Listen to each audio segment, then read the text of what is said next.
Today we will start our school-wide launch unit. Lesson 1. What is reading workshop? You will need a notebook to write in, a pencil, and your school-wide notebook. Today we're going to read a wonderful book called The Hard Times Star by Ethel Footman Smothers. This book is about a girl named Emma who loves to read. We're going to read and pay attention to what we learn about Emma as a reader and how we learn that reading is important in Emma's life. As I read, I'm going to share my thinking, which would be my noticings, questions I have, ideas, or even connections. I'm going to ask you to do the same thing too. Everybody will have a turn during our read aloud time to share or say something. There will also be opportunities to connect with other students as well. Okay, so in your notebooks, I would like for you to write today's date. You write it in the upper right-hand corner. And then I'd also like you to have a heading on your paper, or in your notebook. So in your notebook at the top, maybe we can just write the title of the text today, The Hard Times Star.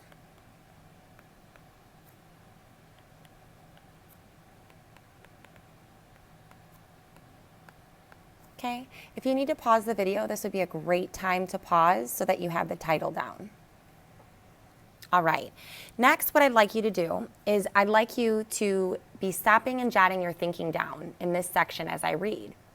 As I read today, anytime you have a question, a wondering, anything that really makes you think or you have an idea while I'm reading to you, I want you to jot it down here.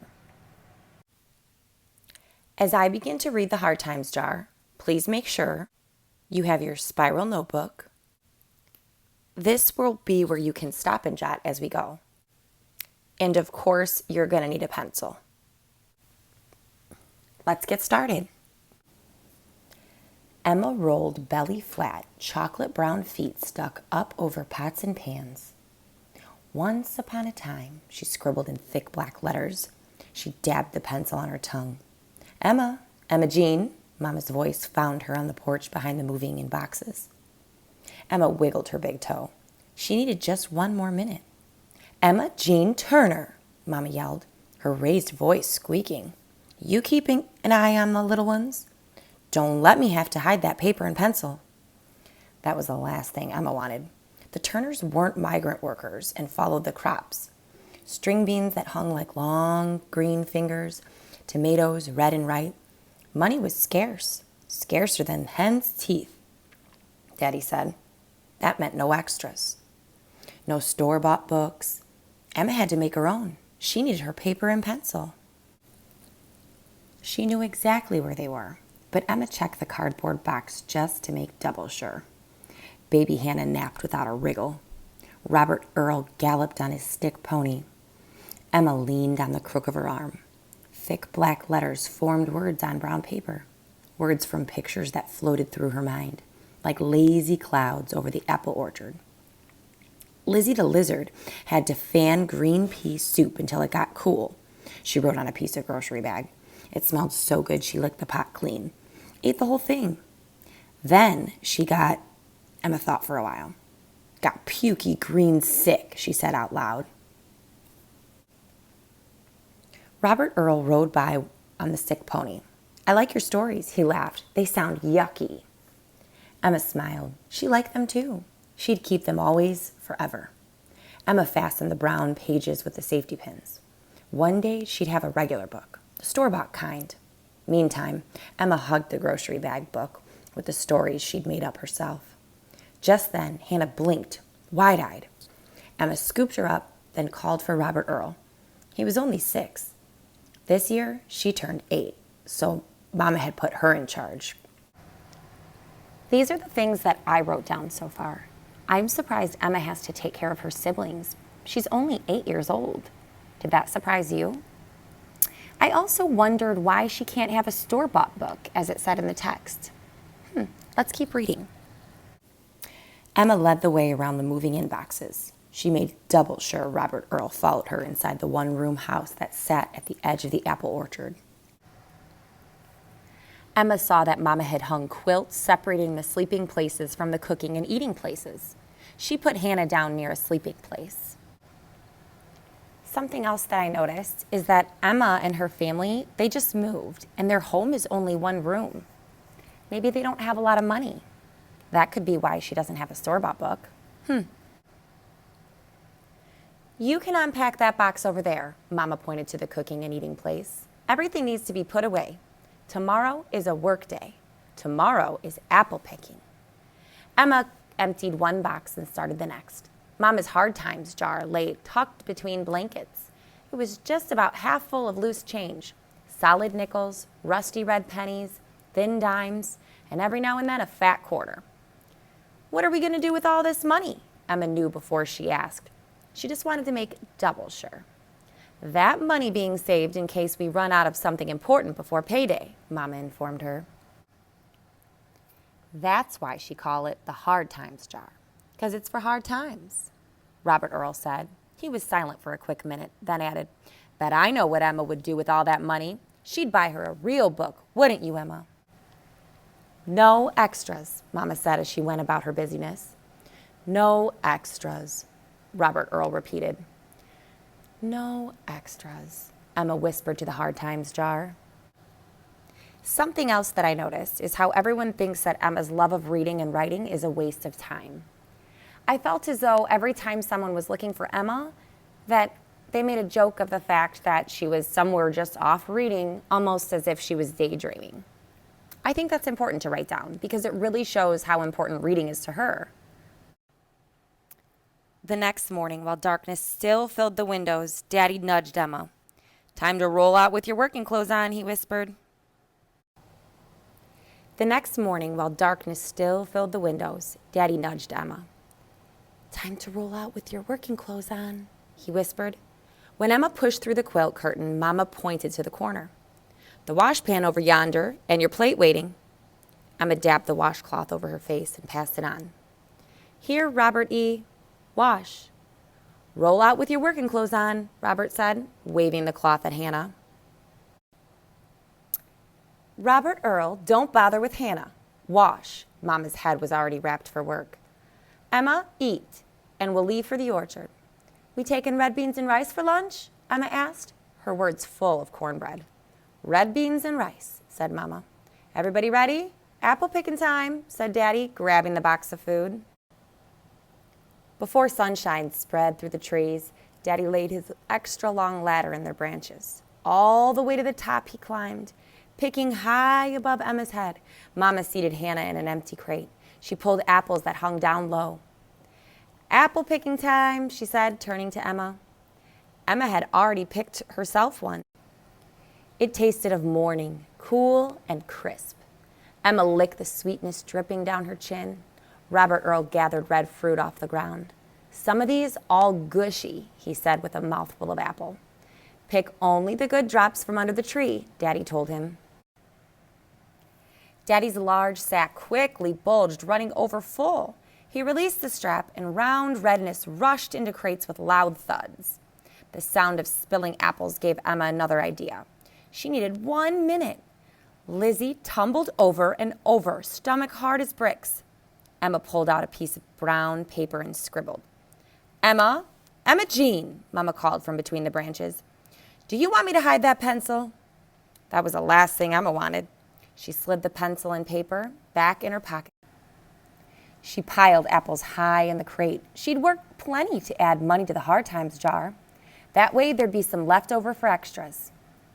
That way she'd get a store-bought book. Sometimes after the sun climbed over the tip of Daddy's ladder, Mama passed red beans and rice. Emma set her tin plate down and scribbled. All the other lizards around Lizzie, they got pukey green sick too, she wrote in between mouthfuls, and that's why lizards are green instead of brown. Emma dabbed the pencil on her tongue. The end, she finished. Emma turned the paper over. She planned on making up another story right after then. But Daddy called that it was time for work again. One evening, when the trees in the orchard grew thin shadows, Mama sat Emma down. Emma Jean, she began, tomorrow you won't be picking apples. I won't? Emma's eyes filled with tears. How could she add money to the hard times jar? How could she ever earn enough for extras if she didn't go to the orchard? I have to, Emma cried. I'm sorry, Mama told her, but you'll be going to school. School? Emma frowned. I never went to school before when we came up on the season. That's what some folks called coming up north to work the crops. Why can't I just wait until we get back to Florida? Please, Emma begged. I know how you feel, but you're 8 now. You shouldn't be missing any school, Mama said, hugging Emma's shoulders. The very next morning, Emma stood at the end of the dirt road. Her stomach felt all squiggly. You'll be fine, Mama told her as the bus drove up. But she didn't feel fine. She wished she was back at the orchard as the bus stopped in front of the red brick school. You must be Emma, a lady said, meeting her at the door. Yes, ma'am, Emma nodded. I'm Miss Miller, the 3rd grade teacher, she said, her lips curving into a smile. Emma looked down and watched her foot move back and forth. She didn't like being 8 anymore. She didn't like Pennsylvania either. You'll like my classroom, Miss Miller assured her. We have lots of girls and boys your age. Miss Miller's face reminded Emma of buttermilk, all creamy and white. Come along, she took Emma's hand. Let's go in. Emma walked into the 3rd grade room. There were lots of boys and girls, just like Miss Miller had said. But none were chocolate brown like her. They all looked like Miss Miller. Emma's stomach felt squiggly. She'd never gone to school with people Miss Miller's color. Down south, it was not allowed. Down south, it was against the law. Emma, Miss Miller said, let me show you around. Miss Miller led the way. Her hair was rolled at the back like a thick donut. This is our classroom, she told Emma. And this, she pulled back a curtain to another room, is our library. Emma's eyes grew larger than quarters. Books, walls and walls of books. From the floor halfway to the ceiling, books, the store-bought kind. You may read any of these books, Miss Miller told her. None can be taken home, she cautioned. But you are free to read as much as you want during activity period. Honest? Emma asked. Honest, Miss Miller promised. And that afternoon, when Miss Miller announced activity period, she told the class they could work on arts and crafts or choose books from the library. We're going to take a moment to stop, think about what we know and what we've read together so far, and share some ideas. I want you to think about what you've learned about Emma as a reader. I'll share first. Emma has such a love of reading, it seems to be the thing she thinks about the most. What do you think? I'm just going to go ahead and jot down that Emma's reading seems to be what she thinks about the most to my stop and jot notes. Now let's listen to your ideas and discuss, and then we could finish the book. Every day, Emma chose books. She squeezed them and hugged them. She carried them to the chair way in the corner. I love you, she whispered, breathing in the smell of them. From then on, Miss Miller would say, Why, Emma, I can hardly tell where the stack of books ends and you begin. On Friday, Miss Miller stood in front of the blackboard. She faced the class. Make sure you take your own sweaters and jackets home, and remember to return all books to the library before you go. Have a nice weekend. Emma was the last one in the coat room. She hugged the 2 books still in her hands. She was going to put them back on the shelf after she got her sweater. Instead, she slipped them between the folds of her sweater. I'll just borrow them, she told herself.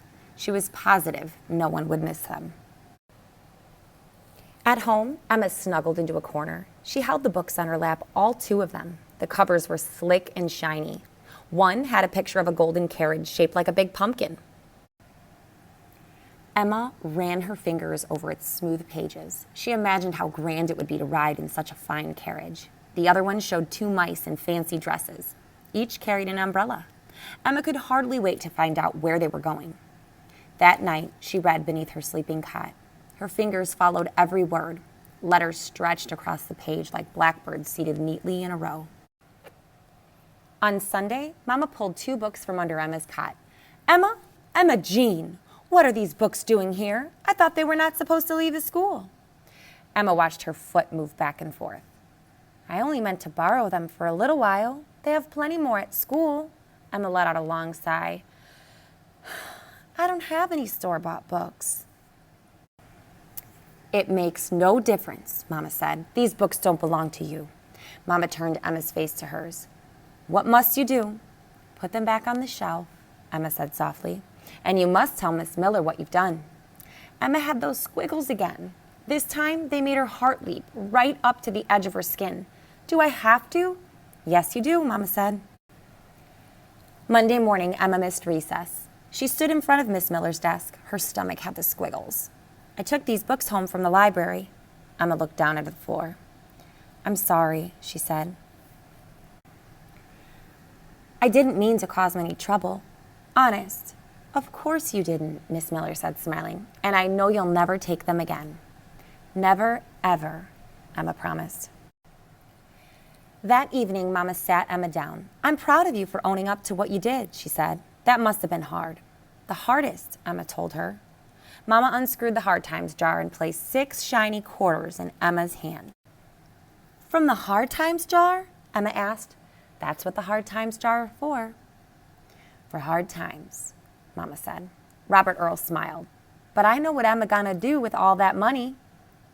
Emma squeezed the quarters. She knew, and they would be the store-bought kind.